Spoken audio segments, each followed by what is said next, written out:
Encargó el maestro Ismael que coordináramos la actividad de hoy.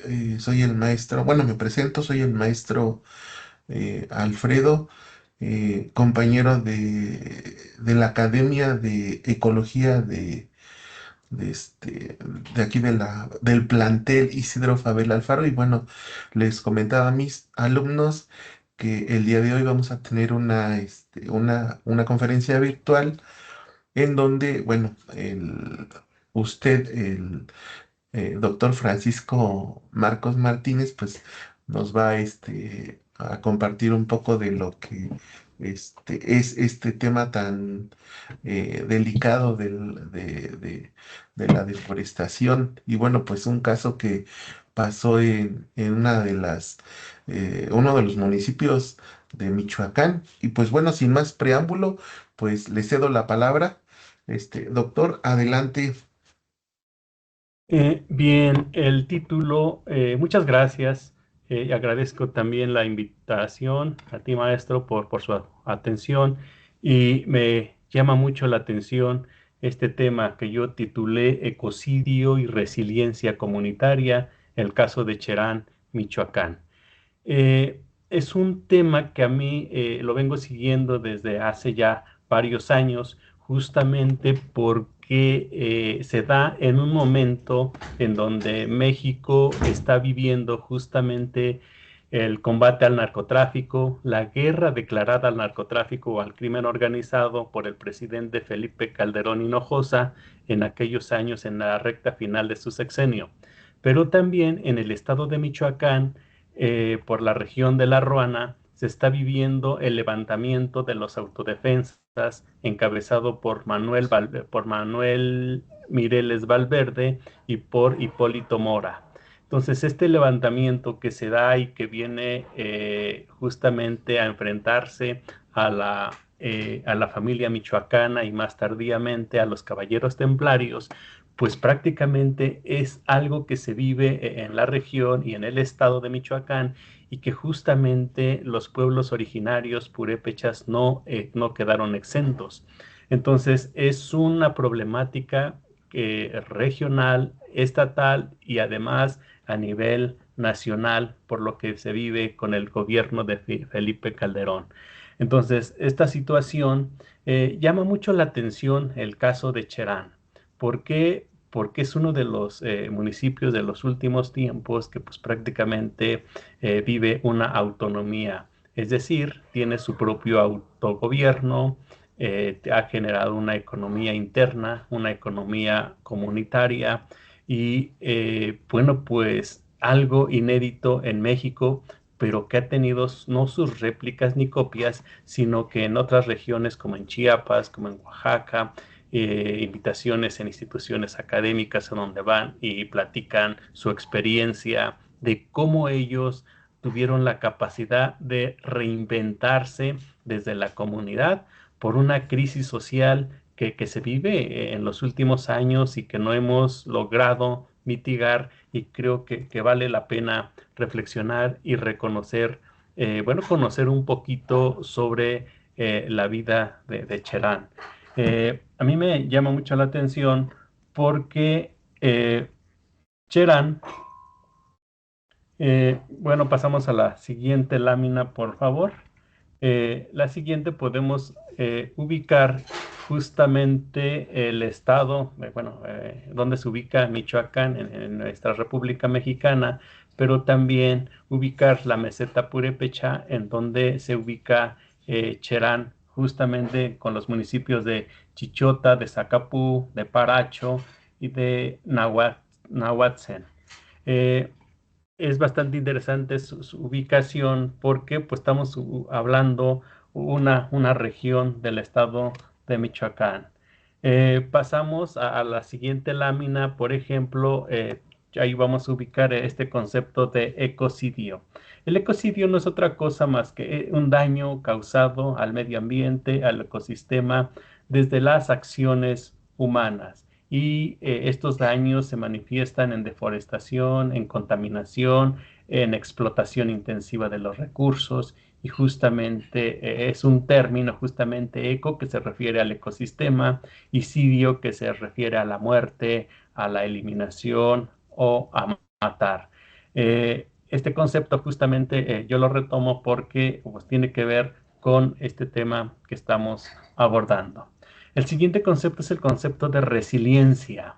La resiliencia es la capacidad de una persona, comunidad, aquí por eso hablo de la comunidad de Cherán, o ecosistema para resistir, para adaptarse, para recuperarse, para resignificarse o reinventarse en situaciones adversas, cambios o también tiene que ver con con algún desastre natural. Implica transformar la dificultad en aprendizaje y fortaleza sin perder la identidad ni la capacidad de desarrollo futuro. Entonces, este concepto para mí es fundamental. Ahora, este mismo concepto, en la siguiente lámina hablamos de la resiliencia comunitaria. ¿Qué es la resiliencia comunitaria? Tiene que ver con esa capacidad que tiene un conjunto social, una colectividad, para enfrentarse o para adaptar y recuperarse ante una crisis social, puede ser económica, puede ser ambiental. Pero en el caso de que vamos a abordar, tiene que ver con una crisis social, con una crisis ambiental, con una crisis de seguridad y sobre todo una crisis económica, porque pues estaban siendo invadidos en sus recursos naturales, pero al mismo tiempo eran controlados por múltiples formas de cómo les robaban el dinero a las personas, familias y a la comunidad y al municipio.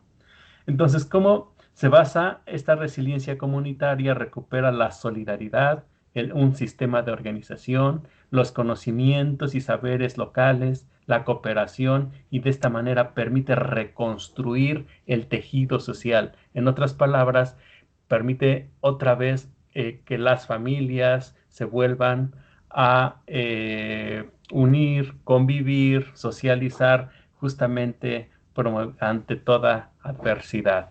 Eso para mí es fundamental. El método que yo utilizo para hacer este estudio, esta exploración, utilizo justamente la etnografía virtual.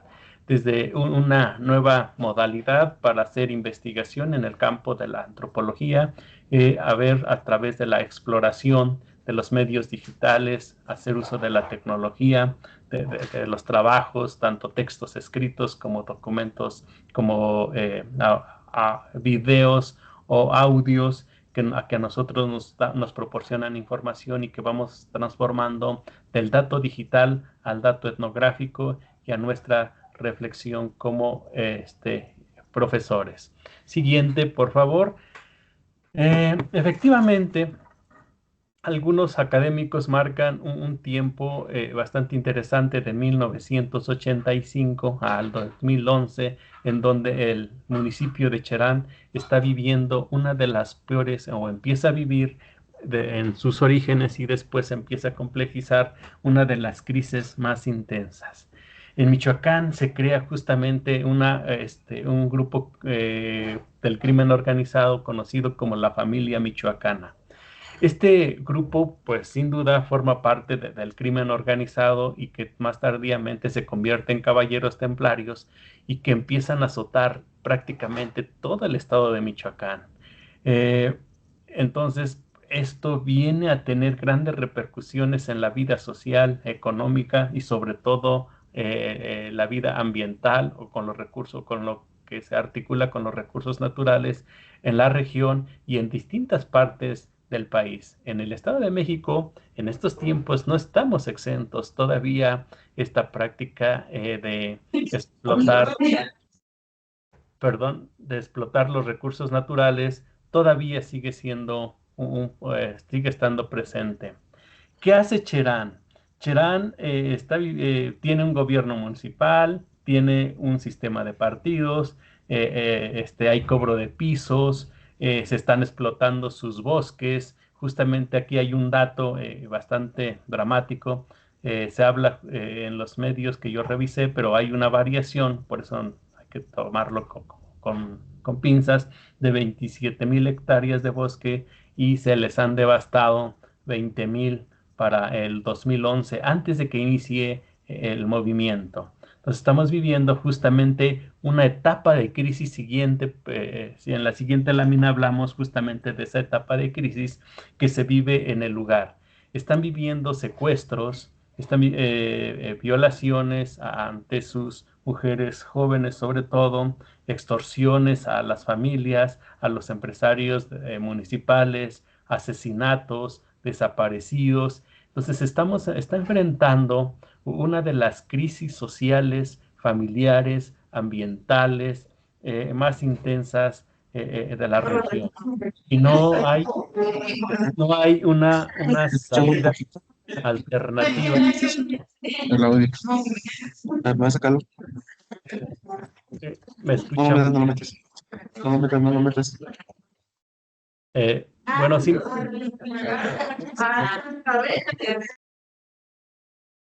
Bien, continuamos. Efectivamente, repito, este municipio michoacano está viviendo una de las grandes crisis. Esa realidad que yo estoy describiendo de Michoacán es una situación que estamos viviendo justamente aquí en el Estado de México en los últimos años.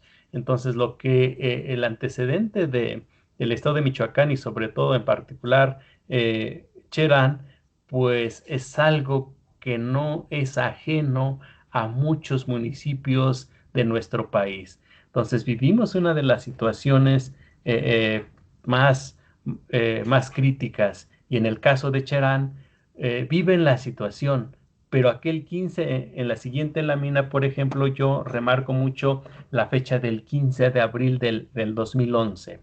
Esta fecha marca un antes y marca un después, porque el antes es un tiempo de la crisis y el después, pues es justamente eh, eh, lo que estamos viviendo es que ellos toman cartas en el asunto. ¿Qué es lo que hacen? Pues unas mujeres de la comunidad empiezan a enfrentar directamente a los talamontes que están articulados con el crimen organizado, con el gobierno municipal, con la policía, pero estas mujeres se enfrentan con palos, con piedras y unos jóvenes por ahí se suman al enfrentamiento y empiezan a retener, ellos no hablan de secuestro, sino de toman, a las personas y los convierten en sus huéspedes para después ir negociando justamente esta problemática. Sin embargo, este fue un partes, esto marca un antes y un después, porque en los volantes justamente hay un desconocimiento de la autoridad municipal, un desconocimiento al sistema de partidos políticos y al mismo tiempo a la autoridad, a la policía. Entonces, esto marca el antes y el después para lo que se vive en este municipio. ¿Por qué? Porque al desconocer el gobierno municipal, pues prácticamente hay un gran vacío y ese espacio alguien lo tiene que ocupar. Al expulsar los partidos políticos de la comunidad y de la policía que estaba coludida con el crimen organizado, pues también eh, eh, viene a crear grandes vacíos, pero esos grandes vacíos no quedan así, sino sencillamente empieza un sistema de organización al interior de la comunidad. En la siguiente lámina, por ejemplo, yo les muestro una barricada de cómo ellos empiezan a tener control de su territorio a través de las entradas y salidas del municipio, entre 3 y 4 entradas y salidas que tienen. Entonces, ahí empiezan a controlar, a supervisar, vigilar a través de lo que ellos después llaman la ronda comunitaria, crean un sistema de organización a través de personas voluntarias para vigilar quién entra y quién sale de la comunidad. Aclaro, esto no fue tan fácil, hubo enfrentamientos, hubo muertos, ellos tuvieron sus propios caídos, velaron, lloraron y enterraron a sus muertos, pero lo que viven, y antes de que se diera justamente el levantamiento, también velaron a sus muertos, los lloraron, vivieron sus duelos, pero esto los hace tomar decisiones como tener el control de su territorio. Este territorio azotado por el crimen organizado, pero que también tiene la posibilidad de reinventarse después de aquel 15 de abril del año 2011. Por ejemplo, en la siguiente lámina yo logro poner una imagen de las fogatas. Las fogatas no es otra cosa más que prender fuego con leña en cada esquina de las calles de ese lugar. Se habla justamente, y un dato que encontré, de 189 fogatas, hay otros hablan de 250 fogatas, en donde se reunían día y noche las personas para socializar, para platicar, para cuidar su territorio, su municipio, para tratar de ver y de dialogar las distintas posibilidades y salidas que tenían ante la crisis social que estaban viviendo. Entonces, esto no fue fácil para ellos porque en la siguiente lámina, por ejemplo, yo marco el año del 2011 como hay un reconocimiento del Tribunal Electoral del Poder Judicial de la Federación para que este municipio de Cherán se rija por usos y costumbres. Yo defino usos y costumbres que en la siguiente lámina justamente como normas, como prácticas, como valores de una comunidad que las utiliza, que las aplica en su vida social, en su vida política, cultural y jurídica. Estos pueblos indígenas, este pueblo indígena lo lleva a la práctica, ¿no? Este concepto que ustedes tienen ahí justamente en pantalla no se queda vacío, es un concepto que ellos lo llevan a la práctica, lo ejecutan justamente para recuperar esos derechos que la Constitución Política de los Estados Unidos Mexicanos reconoce, pero también hay organismos internacionales que también reconocen los usos y costumbres de los pueblos originarios de nuestro país.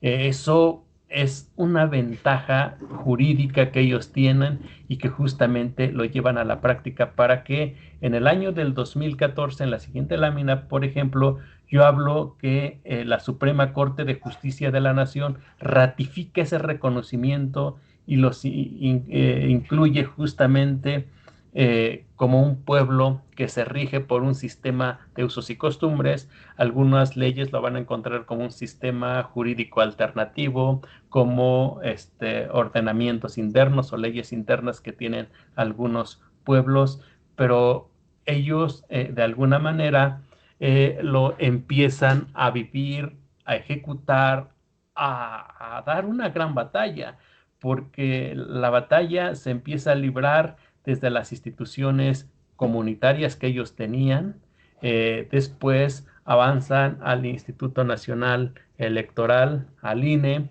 después a la Suprema Corte de Justicia de la Nación y empiezan a tener a favor y en contra los medios masivos, algunos lo empiezan a criticar duramente esta propuesta o esta alternativa de organización comunitaria, pero por otro lado, también ellos tienen sus radios comunitarias y, por ejemplo, está Fogata Radio, que también surge en esos tiempos justamente para dar a conocer cómo se está organizando la comunidad.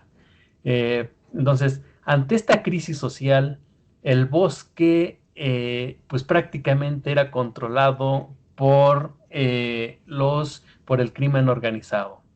Entonces, ¿qué les impactó más a ellos? Justamente cuando está la deforestación en su máximo apogeo, el ojo de agua que alimenta de este recurso al municipio, pues prácticamente le están deforestando a sus alrededores. Y la interpretación de los nativos, de esta región, pues es de que si van si los árboles llegan a caer al ojo de agua, pues prácticamente se van a quedar sin agua.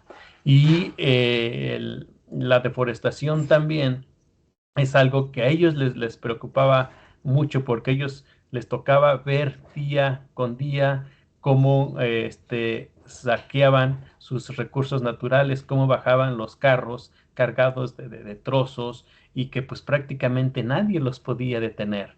había una complicidad silenciada ahí entre el gobierno municipal, la policía y el crimen organizado, la familia michoacana, con los talamontes.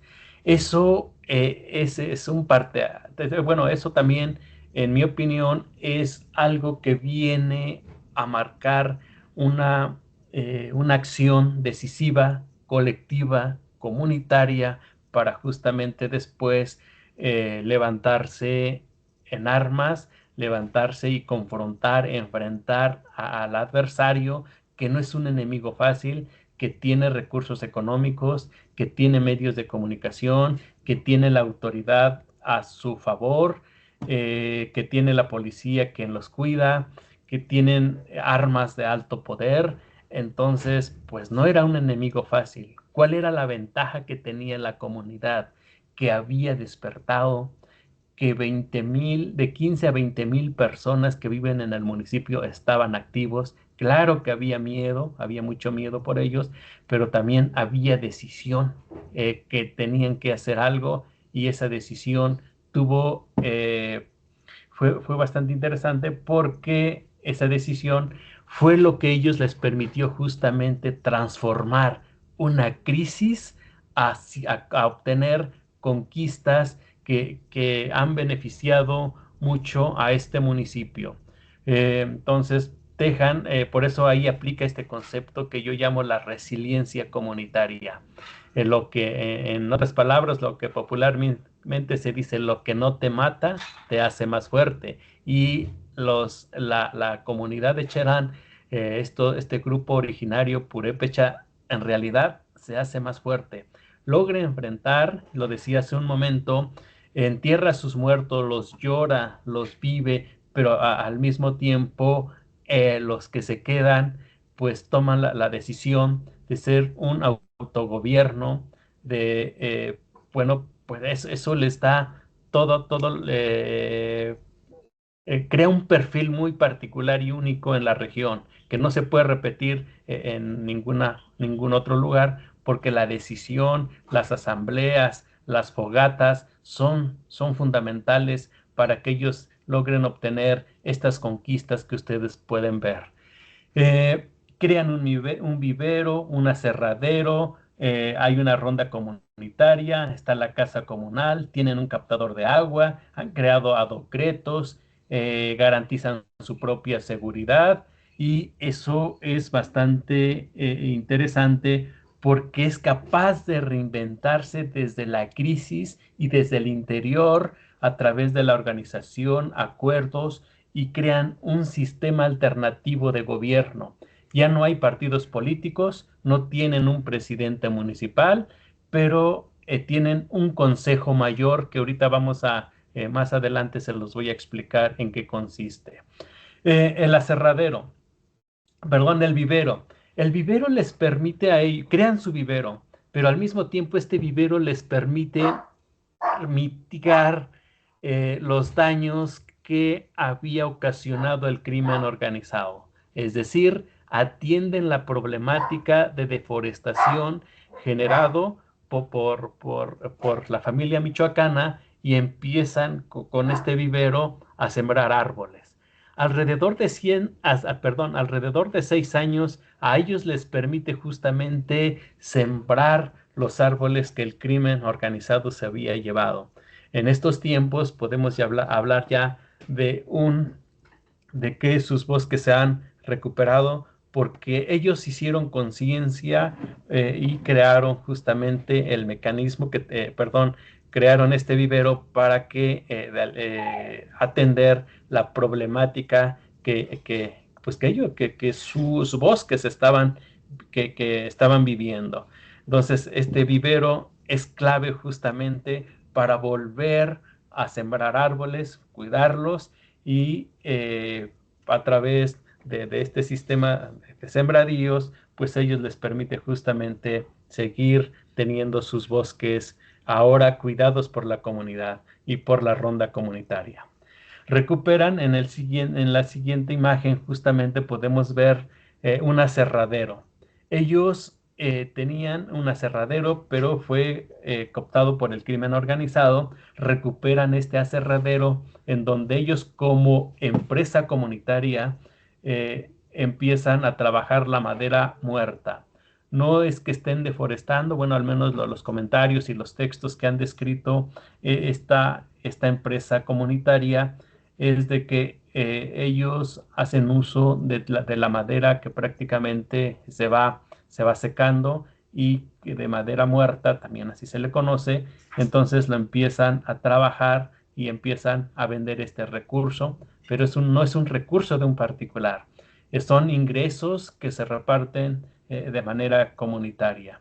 Entonces aquí podemos ver cómo esta comunidad poco a poco empieza a generar un escenario bastante interesante para nosotros.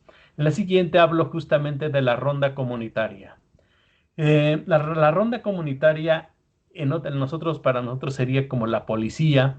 Hay dos cuerpos armados. Por un lado está la ronda comunitaria que está encargado de la vigilancia y la seguridad del lugar y cuida justamente la zona civil, la zona donde habitada, pero también está la ronda comunitaria articulado, bueno, también conocidos como guardabosques, que son los encargados justamente de cuidar los bosques de la región. Entonces, esto es algo novedoso porque, bueno, pues eh, tanto, tanto les dolió lo que vivían o lo sintieron lo que vivían anteriormente, que ahora ellos mismos fueron capaces de elegir y de buscar a personas de su propia comunidad que conocen, con quienes conviven y que ellos mismos les proporcionen la seguridad, pero al mismo tiempo esta seguridad contempla sus recursos naturales. Esto es para mí muy importante que nosotros lo reflexionemos. Eh, en la siguiente hablo de la casa comunal. La casa comunal era en donde anteriormente despachaba el presidente municipal. Se expulsa al presidente municipal y a través de las asambleas que ellos tienen, la asamblea de Fogata, que es la asamblea de cuadra, está la asamblea de barrio, ellos tienen 4 barrios, por lo tanto, y está la asamblea general de todo el municipio de Cherán.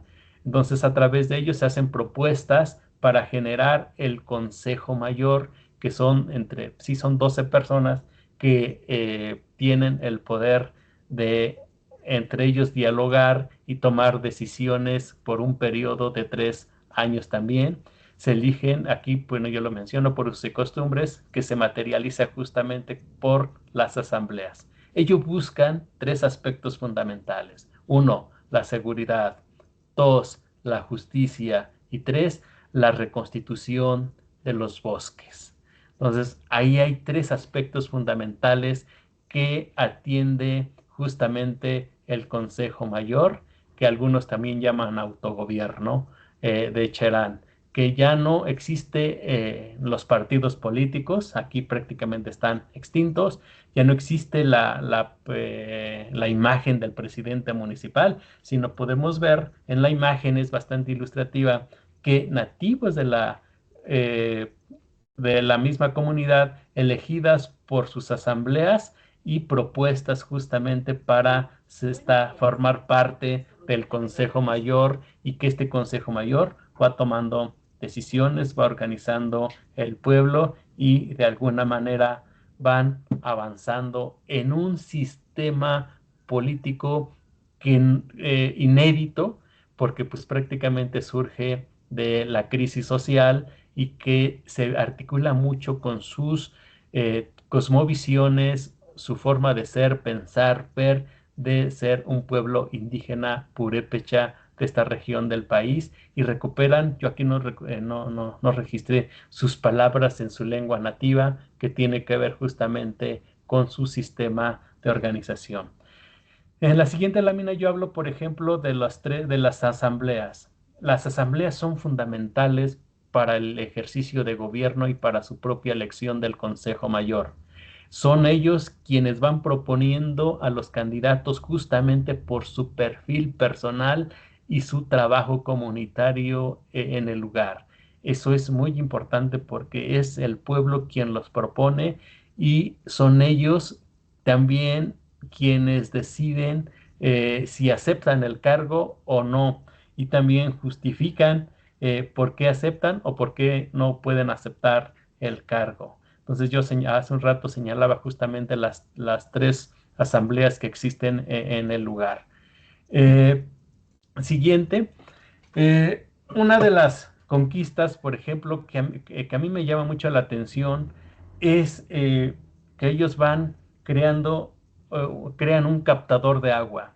Lo que ustedes pueden ver en la imagen es el cráter, es un cráter natural del cerro Cocundicata, y este cerro justamente ellos aprovechan el cráter, le colocan ahí una membrana, bueno, este es trabajo ya de la ingeniería civil, y para que se evite la filtración del agua y se genere ese captador natural que ellos ya tenían y que logran justamente beneficiar a bueno, ahí se hablan de 20 millones de litros de agua y que, bueno, pues ellos lo aprovechan. Bueno, hasta por ahí tienen un sistema de purificación para vender ese agua, pero al mismo ese misma agua, algunos hablan de 4 meses que puede ayudar abastecer y atender las necesidades del municipio.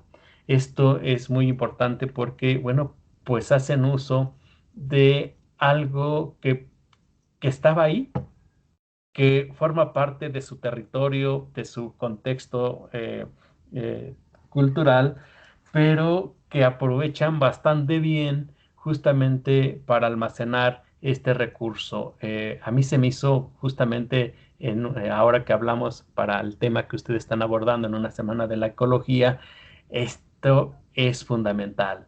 Entonces hicieron uso de sus propios recursos, con lo que ellos cuentan, con los materiales pétreos que más adelante vamos a ver, pero aquí está el volcán.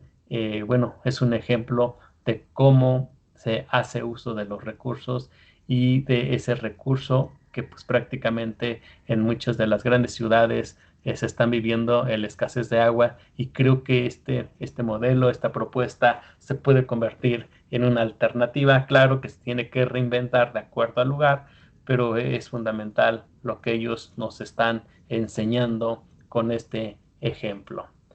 En la siguiente lámina hablo justamente de los adocretos. Crean una empresa en donde ellos fabrican tabiques, tabicón, adoquines, pero es una empresa comunitaria. No hay un dueño en particular, sino es la propia comunidad de Cherán quienes son los dueños. Ellos mismos pues, generan su empleo y ellos mismos hacen una economía interna y lo que pueden vender al exterior. Eh, Esto viene a fortalecer justamente un sistema de organización comunitaria que a través de la crisis social tan intensa que estaban viviendo, que como algo cotidiano, como algo común, y que cuando ellos toman la decisión de transformar esa realidad, pues la transforman. Y aclaro, tuvo sus propios costos, pero también lo que ustedes pueden apreciar es que tiene sus grandes beneficios.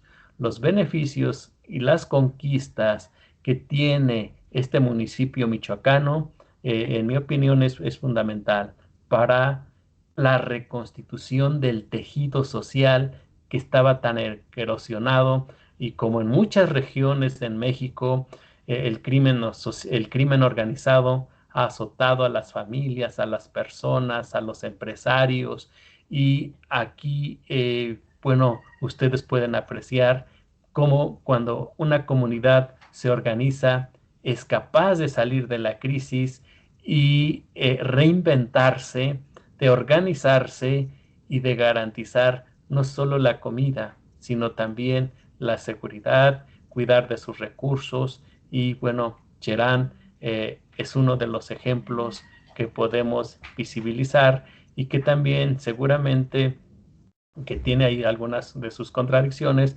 pero que bueno, en su momento, bueno, seguir profundizando, estudiando este caso y creo que nos ha dado bastante luz. Eh, bueno, pues en la siguiente lámina yo ya concluyo justamente con esto que yo llamo en un primer momento la recomposición del tejido social. A mí me llama la atención, por ejemplo, de cómo las mujeres viudas, el consejo que construye un restaurante comunitario, que yo no lo escribí aquí, pero en donde se le da empleo a las mujeres a las mujeres viudas del lugar, los hombres que fueron asesinados justamente por los cargos, por el cuidado de los bosques, por en los mismos enfrentamientos, a sus esposas les crearon les dan un empleo justamente en este restaurante. Caídos. Se habla de 20 a 50 caídos en este enfrentamiento. Algunos hablan de 20, otros de 50, entonces, pero tuvieron sus propios muertos. El hecho de que se cree un consejo de autogobierno, eso también en la Constitución y en el Instituto Nacional Electoral es algo inédito. No había pasado en México. Ahora está este precedente de Cherán de que exista un consejo mayor quien tome las decisiones de lo que ellos viven. El sistema de usos y costumbres. Esto sí existe en México, existe en el estado de Michoacán, perdón, en el estado de Oaxaca, que tiene a más de 400 municipios que se rigen por usos y costumbres. Entonces, pero en el caso de Michoacán es único, porque Michoacán se rige por usos y costumbres y no hay un espacio para partidos políticos en elecciones a nivel estatal y a nivel federal. Entonces aquí prácticamente están expulsados. En el caso de Oaxaca, sí hay elecciones a diputados locales, a la gubernatura y al gobierno federal, sí hay instalación de casillas. En el caso de Michoacán no es así. El hecho de que hayan creado un vivero para mitigar los males del ecocidio que se había generado, también, en mi opinión, lo considero bastante positivo y es bastante ilustrativo para nosotros como jóvenes, como profesores, como académicos, que nos sirva como referente justamente para enfrentar los distintos problemas ambientales que tenemos en nuestra casa, en nuestra colonia, municipio, en nuestro estado. Es fundamental. El aserradero comunitario, bueno, pues generan su propio empleo, hacen uso de los recursos que ellos tienen, entonces es importante para nosotros. El hecho de que haya atendido su seguridad a través de las rondas comunitarias, en la siguiente lámina yo estoy recuperando justamente a través de la atención civil, pero también con el cuidado de los bosques, siento que desplazó un mal. Cuando la policía que tenían estaba coludido con el crimen organizado, pues, y que ellos lo vivían directamente, conocían de estas prácticas y que, pues, el hecho que hayan creado su ronda comunitaria, eso también les ha permitido garantizar su seguridad día a día y que tengan sus propias normas. Por ejemplo, después de las 11 de la noche hay toque de queda, los accesos están controlados, después de las 11 de la noche ningún carro puede ingresar al municipio. Los nativos que ingresan, pues pueden ingresar a pie, pero dejan su carro en donde está la ronda comunitaria, en donde tienen el control de las entradas y salidas del municipio. Eh, pues eso no es común en nuestras colonias en donde nosotros vivimos. La casa comunal, en donde radica el Consejo Mayor, también es muy importante porque es en donde se toman las decisiones de muchas de estas conquistas y logros que ha tenido este municipio, pero también es en donde, bueno, pues se lleva a cabo los acuerdos y desacuerdos, porque seguramente en todas mesas, pero el diálogo es fundamental, lo que les ha permitido salir adelante. El captador de agua que ya vimos en la imagen de este volcán, del cráter de este volcán, de cómo ellos lo resignifican y le dan un uso. La creación de una empresa comunitaria como son es el de Adocretos, pues les permite obtener ingresos y reinventar una economía interna comunitaria que les permite justamente redistribuir los recursos para la comunidad, para sus necesidades y eso es muy importante para nosotros como jóvenes, como universitarios, como estudiantes de nivel medio superior. Eh, pues no, ahí tenemos un modelo que de alguna manera nos permite reflexionar qué estamos viviendo de manera personal, familiar, comunitaria y cuáles son nuestras problemáticas que enfrentamos a día y qué hicieron ellos que nosotros podemos también reinventar, resignificar en nuestra casa, en nuestra escuela, en nuestras investigaciones, en nuestras reflexiones y de alguna manera pues podemos transformar nuestro entorno y nuestra vida. Hasta aquí termino con la exposición. Podemos abrir a una pequeña, un espacio de preguntas y respuestas, maestro.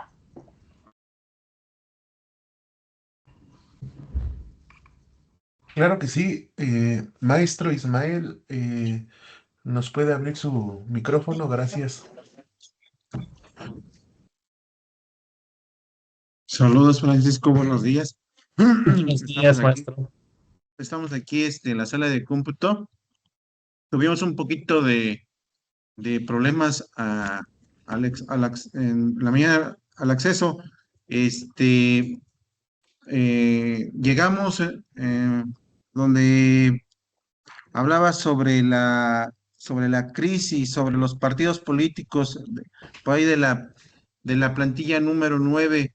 Sí, Eh, Francisco, no sé si nos pudieras dar contexto para los estudiantes que están aquí en la sala de cómputo que no alcanzamos a escuchar, para que tengan un poquito de contexto. eh, ¿De qué se trata la ponencia? Yo sé que no se vale, que había que llegar temprano, pero tuvimos un poquito de dificultades. Me parece muy interesante la parte final de que cómo una problemática social puede tener alternativas desde la comunidad, desde el contexto, ¿no? Y lo que siempre hemos hablado dentro del salón, hemos dicho, quiero una propuesta de solución a la problemática desde el contexto, desde la experiencia, desde lo que ustedes consideran que puede ser viable y aterrizable y lo que puede ser concreto. Y muchas veces no sabemos cómo iniciar una propuesta. Ahora, no estamos tal vez en las mismas condiciones sociales, tal vez tampoco de seguridad que se mencionan, pero ejemplo, el captador de agua, la alternativa de crear los adocréditos como una propuesta y después de económica, puede funcionar en algún otro nivel, ¿no? No en un captador de un cráter, a lo mejor en una zona más pequeña. Y recordemos, los chicos que hoy tenemos son de 15 años. Eh, 16, 17 años para que no se sientan mal. Dentro de otros 15 años, estamos hablando de una crisis climática más asentada, de una problemática más amplia de escasez de agua. Entonces, son las ideas que las propias comunidades están generando. Y si lo trasladamos eh, el- al tema que vamos a ver la próxima semana de las ecotecnias, los equipos ya trabajaron en esa parte de las ecotecnias y veíamos que son esas propuestas creadas por la comunidad, ¿no? Para tener un sustento ambiental de manera armónica con el medio ambiente. No sé si nos pudieras dar un poquito de contexto, Francisco, de cuál era la intención de la ponencia, perdón. Yo sé que ya lo hiciste, pero a ver si pudiéramos tener un poquito de contexto, por favor, Francisco. sí, maestro.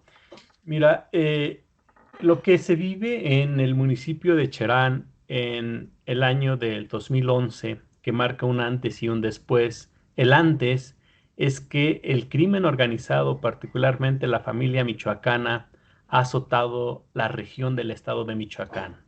Por un lado, en la región de La Ruana, hay un levantamiento de personas del lugar que se hacen llamar autodefensas, encabezados por Manuel Mireles Valverde y por Hipólito Mora. Este movimiento empieza a recorrer la región de municipio en municipio para ir sumando adeptos y expulsando al crimen organizado. Y vive su propia trayectoria. Por otro lado, en la región de la meseta Purépechán, donde se ubica Cherán, pues ahí no llegan los autodefensas. Ellos viven en barrios, comunidades, municipios. Bueno, creo que este es un referente bastante interesante. Eh, en poco a poco ir creando, sembrando semillas para que en algún momento se hagan uso de los recursos. Tal vez no podamos generar, no tenemos un cráter, pero sí tenemos territorio, sí tenemos espacios donde sembrar árboles, cómo podemos mitigar los males del cambio climático. Entonces, creo que Cherán es un referente. No es un modelo que podemos seguir, no es una réplica, porque Cherán es único, es un pueblo indígena que tiene una cosmovisión propia, que tiene un patrón de identidad muy particular, tanto en su lengua, en su cultura, su ubicación geográfica, sus antecedentes como pueblo que nunca fue conquistado por los mexicas, es un pueblo guerrero, entonces tiene ciertas particularidades muy, muy propias. De ahí la pertinencia de explorarlo, de seguir conociéndolo. Esto es solamente una pequeña pizca de conocimiento, pero que para que a nosotros de alguna manera puedan seguir viendo sus documentales. Hay mucho trabajo sobre Cherán, se ha escrito mucho y ellos mismos han salido, son invitados en universidades en donde bueno, dan a conocer su experiencia desde el origen y sus conquistas hasta los últimos años. Espero hasta aquí, Ismael, a ver si hay otra pregunta. Bien, gracias, Francisco. Yo tengo una pregunta. Sí. Dices, obviamente la cosmovisión de la comunidad es diferente a la que podemos tener en Atlacomulco, en Ixtlahuaca, en Toluca, la misma cosmovisión de los pueblos originarios de que tenemos en el sur del estado, en la zona Mazagua que está aquí próxima a nosotros, a la zona Otomí que está en la parte de Amanalco, de Temuaya. Yo sé que es diferente el contexto, pero ¿cuál es la parte más importante que podemos rescatar de esta cosmovisión para fortalecer la resiliencia climática? Hoy se habla de educación ambiental, de educación para el cambio climático, alfabetización climática, ciencias climáticas, pero perdemos el origen. ¿Cómo volver a encontrar esa cosmogonía dentro de estos contextos diferentes, Francisco? Mm, yo considero tres aspectos. Uno, la conciencia individual a través del conocimiento. Dos, la conciencia colectiva. Y tres, la toma de decisiones. En la conciencia individual tiene que ver cómo el individuo explora, conoce su medio, su contexto y lo que estamos viviendo en torno al cambio climático. Después, este conocimiento, cómo se comparte, cómo se vive en la comunidad. Por eso ahí hablo de la conciencia colectiva. Esta conciencia colectiva que puede ser, bueno, para el caso de Cherar ha sido una decisión fundamental que les ha permitido no solamente transformar su realidad, sino conquistar, crear mecanismos de subsistencia alternativas propias y comunitarias. Eso se da a través de las asambleas.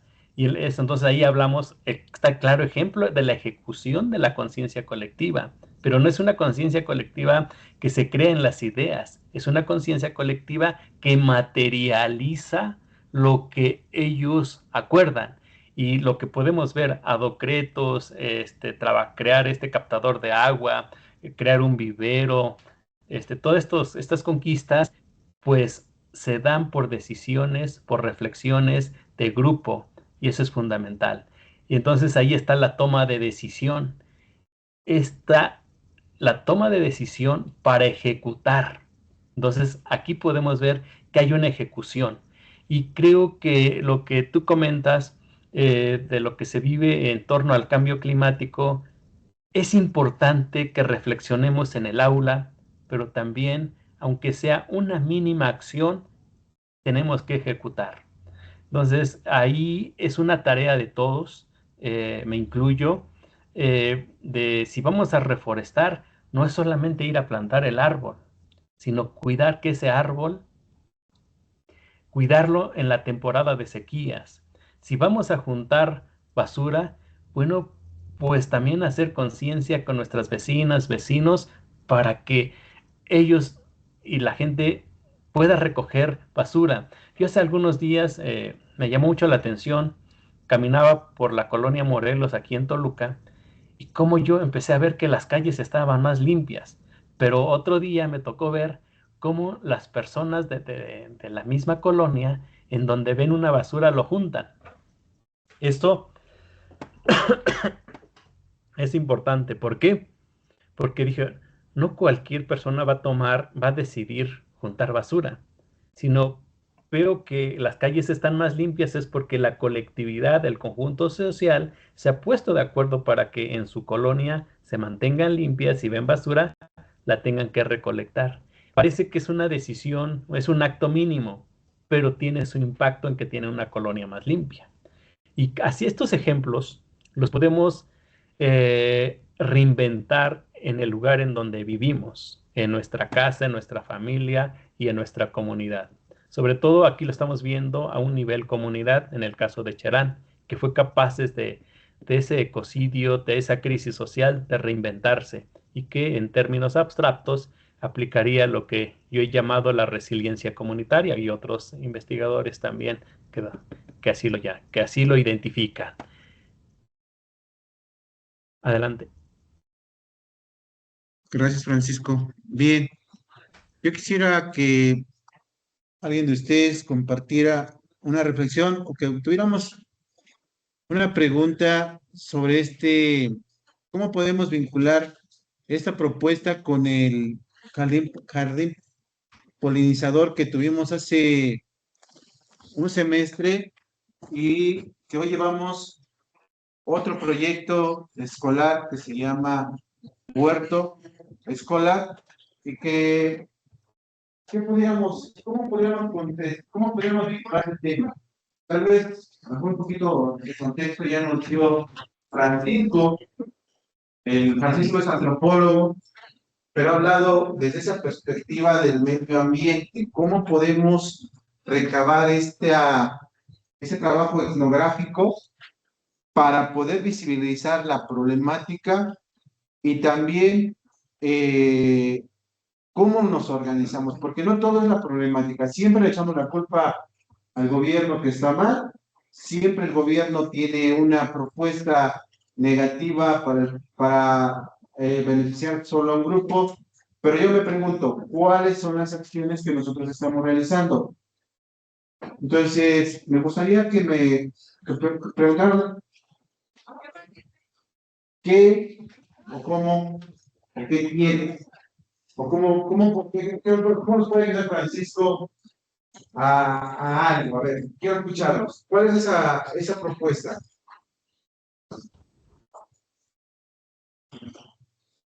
Allá atrás. Voy a dar chance 5 minutos. Voy a preguntar otra cosa. Francisco, Sí, en ese sentido, eh, a lo mejor faltaría la pregunta inicial. ¿Qué es la cosmovisión y cómo se sitúa dentro de los grupos originarios? ¿O qué es ese concepto? ¿Y cómo hoy se vive esa cosmovisión dentro de los diferentes contextos, dentro de las zonas urbanas y de las zonas rurales? Porque hace falta como que conocer ese concepto y situarlo. Yo creo que también es algo importante que pudiera fortalecer la resiliencia, y más en este tema que hoy vivimos, que es la resiliencia al cambio climático. No sé si nos pudieras comentar. sí.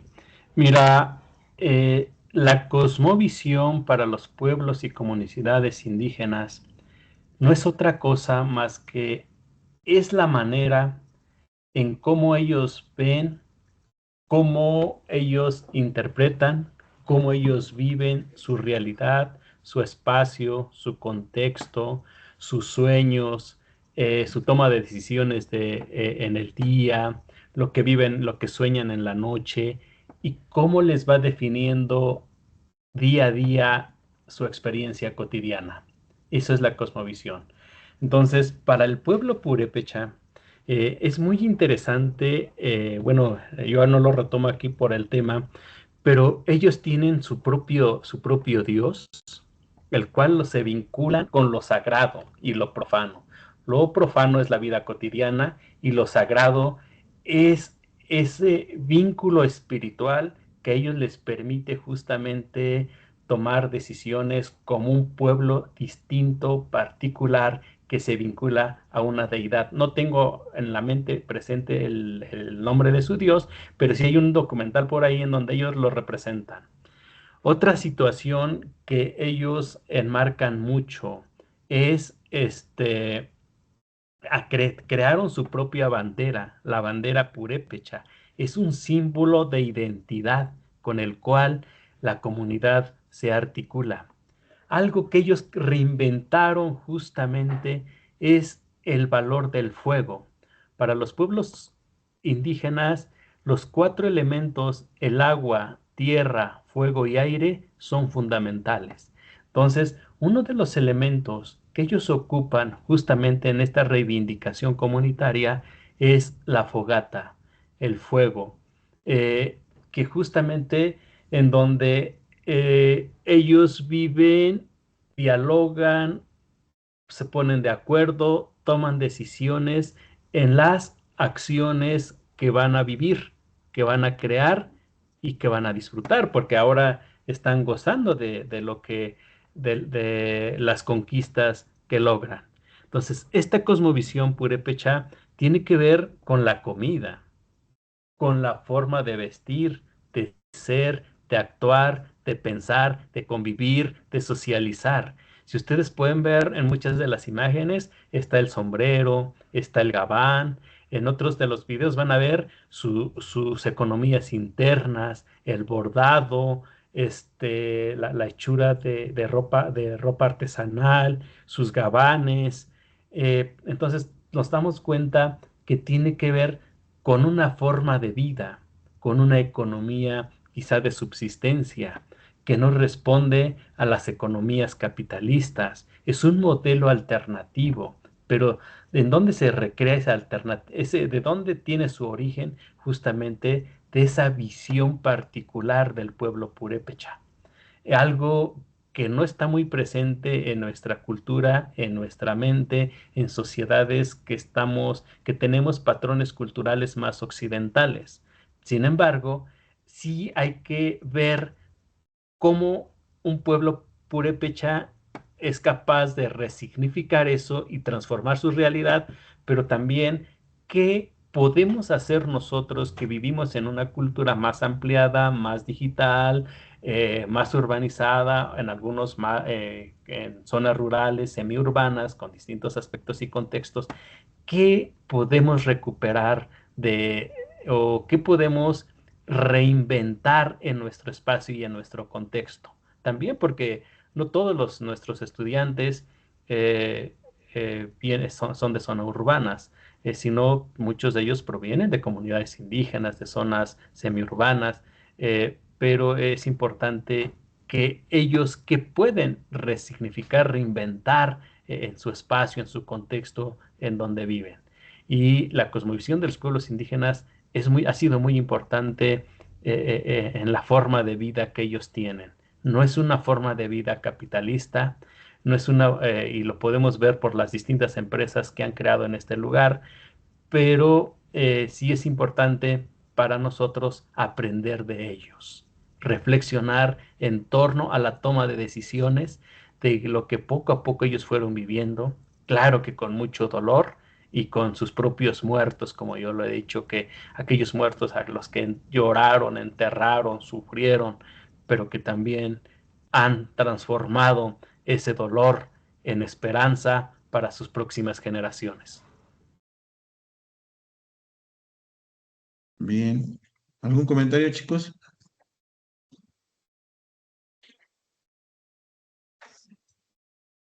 Alfred. Maestro, ¿Sí? pues Adelante, bueno, maestro.